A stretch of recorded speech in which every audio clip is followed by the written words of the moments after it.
मित्रों, शंकराचार्य के बाद गुरु गोरखनाथ को भारत का सबसे बड़ा संत माना गया और गुरु गोरखनाथ की लोकप्रियता उस समय बहुत ज़्यादा थी।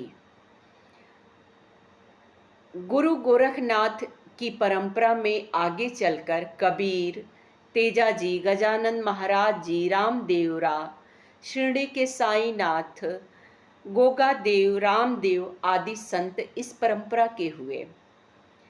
गोरखनाथ का मानना था कि सिद्धियों के पार जाकर शून्य समाधि में स्थित होना ही योगी का परम लक्ष्य है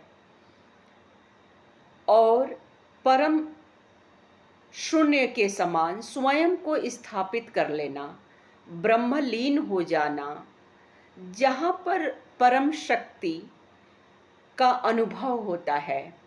हठयोगी कुदरत को चुनौती देकर कुदरत के सारे नियमों से मुक्त हो जाता है और जो अदृश्य कुदरत है उसे भी लांघ कर परम शुद्ध प्रकाश हो जाता है।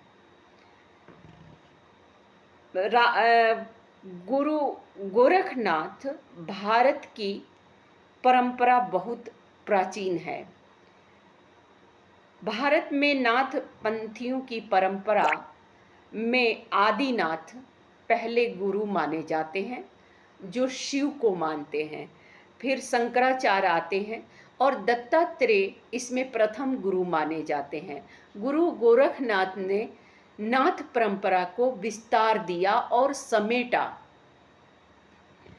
इस परंपरा को गोरखनाथ संपूर्ण भारत में उस समय लोकप्रिय थे और भारत ही नहीं, भारत के बाहर नेपाल, काबुल, गंधार, सिंध, बलूचिस्तान, कच्छ, अन्य देशों और वहाँ के प्रांतों तक, मक्का, मदीना में भी गोरखनाथ ने दीक्षा दी थी और अपनी परंपरा का विस्तार किया था।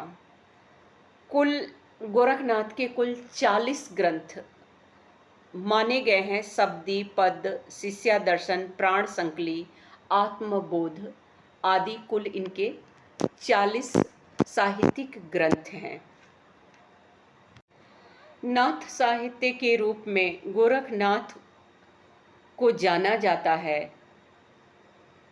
इन्होंने कुंडली जागरण तथा हठयोग से संबंधित काव्य लिखे।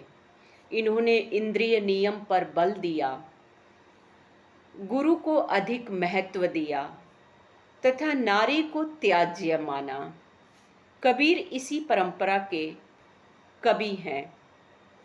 उत्तर प्रदेश के वर्तमान मुख्यमंत्री श्री योगी आदित्यनाथ भी इसी परंपरा से आते हैं।